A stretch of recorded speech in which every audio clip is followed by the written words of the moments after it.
Tudo tranquilo? Tudo certo, e você, meu irmão? Tudo bem, tudo certo. Bom, então tá bom. Então tá bom, vamos. Hoje o nosso assunto então é a Avalone, Avalone, vamos lá. um dos maiores protótipos nacionais já fabricados, uma lenda das pistas. Isso. Primeiro, também uma lenda do automobilismo brasileiro, paranaense, cascavelense aí. Não, tanto, Chuli, não, tem a questão do meu pai e a questão do meu envolvimento, principalmente na questão de salvar o autódromo, né? Eu posso bater no peito, posso falar que eu fui a engrenagem que faltava para fazer a coisa acontecer. E, pô, eu tenho o maior orgulho disso aí, consegui recuperar aí a questão da história, né? Botar no lugar certo o nome do meu pai, que teve toda uma história de políticos no passado aí e tal, mas, cara, graças a Deus as coisas aconteceram, o autódromo foi salvo, foi restaurado, está em uso, que é o que a gente queria. E eu realizei um grande sonho que eu tenho desde os 5 anos.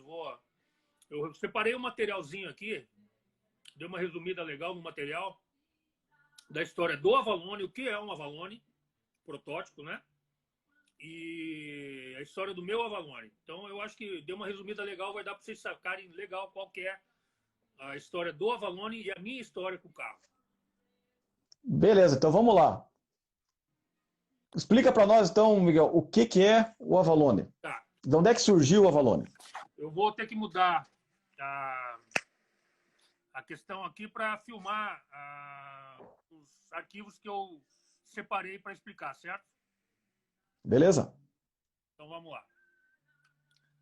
Lola e Avalone. A maioria aí já deve saber o que é a Lola. É uma fábrica alemã, inglesa, muito tradicional, né? Fabricou inclusive carros de Fórmula 1 e fabricou por muitos anos todos os chassis da Fórmula Indy. Não sei se até hoje não é. Então aqui conta o seguinte: estreia do Avalone no Brasil. Aí ele diz na chamada que o Avalone é basicamente uma Lola T142 com a geometria de um Fórmula 5000. Então é o seguinte, eles tinham na Europa, na Inglaterra, a categoria de Fórmula 5000, que usava motor 8 cilindros, 5.000 cilindradas. E a Lola era um dos fabricantes do chassis.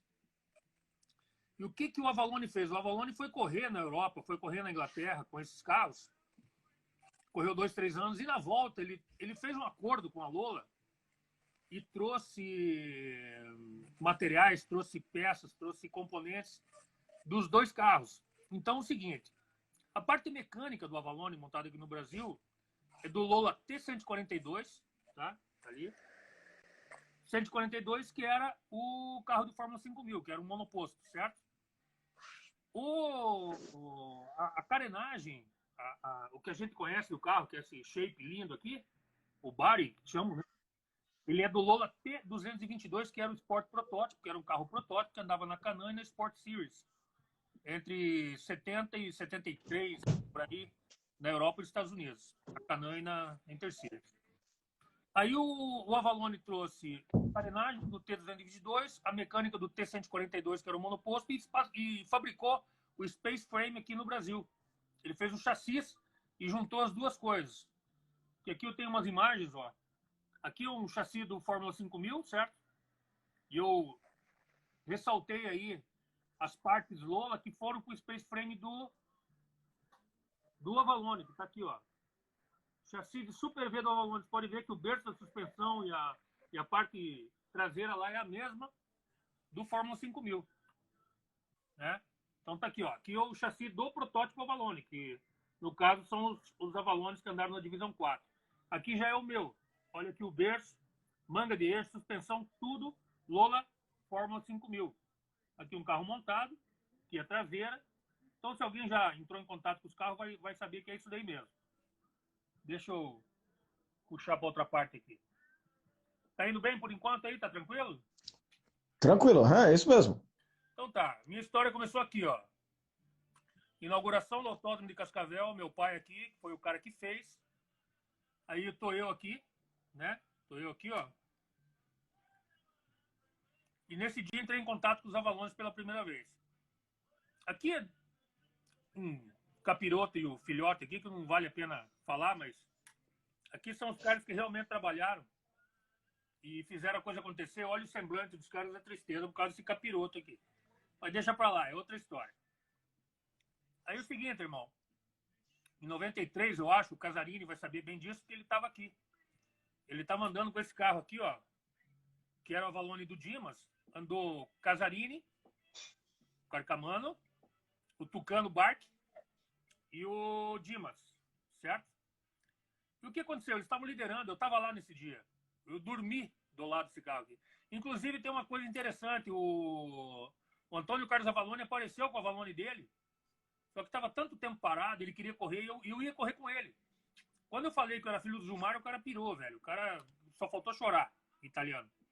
Não acredito, pai, a gente ia correr junto. Ia correr com o Antônio Carlos Avalone nessa prova aqui, mas não funcionou o carro. Pois bem, o que aconteceu? O carro quebrou, o chassi, a parte traseira quebrou no Space Frame, justamente onde prende a bandeja inferior traseira aqui, ó. Você pode ver que quebrou aqui, ó. Então, o triângulo, onde prende o triângulo, quebrou o chassi. O que o Dimas fez, cara? Mandou fazer um chassi novo no Minelli. O Space Frame. Certo. Aproveitando a mesma... Tirou a parte lola daquele chassi quebrado, antigo, e colocou no Space Frame novo feito pelo Minelli. Certo? Que, inclusive, eu tô um pouquinho de trás para frente na história aqui, porque eu comecei a fazer um Avalone antes de aparecer esse para comprar. Certo? Então aqui, ó. Aqui quando a gente já foi buscar o Avalone lá, que apareceu, aqui quando veio. Mas deixa eu buscar a história pelo começo. Miguel, quantos Avalones foram feitos originalmente, protótipos? Você tem ideia? Cara, na verdade foram montados 12 e vendidos 8. Então só 8 foram... E eles eram, tinha motor 8 cilindros e tinha 6 cilindros, as duas opções já naquela época ou não? Olha, a maioria era Dodge 318, Chrysler. Aí o Pedro Vitor parece que foi o primeiro, que o meu parece que foi o primeiro montado, depois do próprio Avalone, que era 6 cilindros, que o Pedro Vitor corria pela GM, né? Corria com GM, então era 6 cilindros. E depois os irmãos Clemente fizeram com o Greco um 302. Foi o único 302. Certo. O resto, Dodge. Então, o Avalone, para a gente resumir, então, ele é um chassi, um Space Frame brasileiro. Exato. Com suspensão dianteira, suspensão traseira e câmbio do Lola. Isso, o câmbio Hewland. O câmbio Hewland importado e o motor era nacional, ou era GM de 6 cilindros, ou o Chrysler 318, na grande maioria, ou o 302 no único caso dos grecos, da família Grecos. Exatamente, foi o que aconteceu. Parece que foram 8 carros que foram para a pista, tá? A gente estudou bastante para saber que carro era o meu. Inclusive, a primeira montagem que eu fiz do Avalone foi um 302, que eu não sabia que carro era. Então, certo. Você comprou, na época que você comprou só o chassi. Não, então, é isso que eu ia falar. O que aconteceu? Então, vamos lá. Quando eu assumi a bronca do autódromo aqui e tal, eu precisava de uma gasolina, precisava de um motor, cara. E eu literalmente eu sonhava com o Avalone desde os 6, 7 anos de idade, mas eu sonhava à noite, assim que eu dormia, eu sonhava que eu chegava numa cidade e via, assim, numa garagem, então, um abandonado, cara. Era uma coisa louca, assim, que eu tinha que saber o que era. E persegui, eu falei, quando eu assumi o autódromo e tal, eu falei pro Cláudio Davis, falei, cara, eu vou montar o meu Avalone, velho, eu vou fazer, quero fazer o shape, nem que seja pra eu ficar olhando, não tinha pretensão de nada, só fazer o shape e que andasse. Aí aconteceu o quê? Eu pedi pro Dico, preparador do capiroto ali, que então com as coisas mais resolvidas e tal, eu achei que tinha passado as coisas do passado, eu pedi humildemente que emprestasse a carenagem, ele emprestou, a gente tirou moldes, né? Então, ó, a gente pegou do carro do Pedro, que estava nessa situação há 30 anos, lá no tempo, aí pegamos a carenagem, e aqui o Mário já, e a gente fez moldes e devolvi a carenagem dele totalmente reformada, né? Então, é o seguinte, eu ia fazer o meu de qualquer jeito. No meio do caminho apareceu que esse do Dimas estaria à venda. Eu liguei pro Gavião, que é o preparador do Dimas, tinham vendido, fazia 2 anos. Eu fiquei 6 meses ligando pro Gavião, cara, até ele me conseguir o telefone do japonês que tinha comprado. Conseguiu, eu falei com o japonês e a gente foi buscar o carro lá em São Paulo, tá? Eu e o meu amigo Testa, que tá aqui, ó. Daqui a gente foi buscar o carro. E o carro veio com essa carenagem, porque o Dimas tinha feito o Space Frame novo e tal, e quis colocar uma carenagem moderna. Porém, a gente... Aí eu gabaritei todo o chassi, eu tenho o carro inteiro gabaritado. Né? Suspensão, carenagem, chassi. E o que a gente fez? Vamos voltar para a carenagem original. E aí a gente fez todo o trabalho de botar a carenagem original. Né? Aí, ó. Aí o Mário, filho dele, câmbio todos montados, a gente fez tudo. Então é o seguinte, cara, esse Avalone, antes disso, quando eu ainda não tinha esse do Dimas, que eu mandei fazer roda, mandei fazer pneu na Argentina, tá? Só que eu pneu 16 na Argentina, então a roda traseira era o 16. Depois, a coisa mais incrível que aconteceu na história do Avalone aí, do meu, foi que eu não tinha rodas originais, não conseguia essas rodas. E eu andei anos atrás, anos. Um dia me deu na cabeça de colocar ali roda para triciclo 17 polegadas de tala. Cara, e não é que apareceu, velho, e era dos Avalone, velho. Olha aí, ó. Nossa Senhora. Consegui comprar, olha a situação que tava, né? E a magnésio, elas estavam servindo de suporte para andaime de pedreiro. Você acredita no negócio dele? E o cimento... Inacreditável. O cimento corroeu ela desse jeito aqui. Aí eu recuperei as rodas e estou usando até hoje. Então, assim, ó, não sei se estou falando demais, muito atropelado e tal, mas é que a história tá vindo. Vai dirigindo a coisa aí. Beleza, tranquilo. Essas rodas elas eram originais dele, mas elas eram importadas na época, né? Não eram fabricadas no Brasil. Olha, pelo que o Caíto, que era o preparador do Pedro Vitor, me falou há 2 anos atrás, mais ou menos, essas rodas eram fabricadas pela Rodão. Tá. O Avalone trouxe rodas, que eu não lembro a marca agora, mas trouxe rodas lá de fora e a Rodão, ela fabricou essas rodas e fornecia para os proprietários de Avalone. Nós já tivemos uma indústria boa nesse país, né? Muita coisa se perdeu. Hoje em dia acho que é difícil achar roda no Brasil. Se for ver esse carro mesmo, há quase 50 anos atrás, o que é esse carro e para onde a coisa desceu, e agora, graças a Deus, a gente tem aí categorias de excelência, né? Mas por muito tempo a gente ficou 50 anos ultrapassados aí. Pois é. Então, o teu Avalone era o que era do Dimas. É o mesmo que quebrou a suspensão naquela corrida que estava o Denísio. Então, o que aconteceu? Quando quebrou aquela suspensão, isso eu falando com o Minelli, né? Que eu liguei para o Minelli para saber da construção do chassis e tudo mais, da história. Aí o Minelli, não sei quem já conversou com o Minelli, acho que todos conhecem ele, que é o fabricante de chassis, muito fera aqui, né? Aí ele falou o seguinte, que ele fez o chassi pro Dimas e ele achava, inclusive, que o Dimas tinha cometido um engano em abandonar esse projeto, que daí o Dimas passou a fazer aquele protótipo dele, que eu não lembro o nome agora, uma sigla, que ele fez um projeto... Certo. E o Minelli falou para mim, olha, menino, bem italiano assim, você tem um Lola na mão. O teu carro não é linkado, que demora um pouco de acerto. Mas é um Lola. É um Lola. Esse chassi, essa mecânica é perfeita. Esse carro é muito bom. É um Lola, é um Lola. Então, assim, ele abandonou esse projeto, acabou vendendo para um japonês. O japonês ia serrar o carro para fazer um carro de rua. Tá? Ele ia fazer um cabrito lá. Então, eu salvei. E você salvou o carro? Eu salvei a história do carro, né? Aí, eu sou muito amigo do Joaquim Lopes, o mestre Joca, não sei se você conhece. Ele é um blogueiro. Não ele conhece não conheço. muito da história do automobilismo brasileiro. O cara é um mestre mesmo. E pesquisando, e um dia eu olhei no câmbio, tinha uma marca de PVD. E aí eu não tive dúvida, aí falei com o Caíto, que era o preparador do do Pedro Vitor na época, alguns detalhes que ainda remanesceram na parte de suspensão e tudo mais, e concluiu-se que realmente era o carro do Pedro Vitor Delamare. E para mim, a alegria foi maior ainda porque ele era meu ídolo, né, cara? Entende? Então, não sei se eu tô aparecendo aí, peraí. Pô, desculpa, eu Agora tá. esqueci de virar a foto aí. Eu sou cabaço nesse negócio do Instagram. Então, para mim, cara, foram 2 sonhos realizados ao mesmo tempo. Que foi a questão de ter o meu Avalone, que eu sonhei desde os 5, 6 anos de idade. Inclusive, eu fui com meu pai.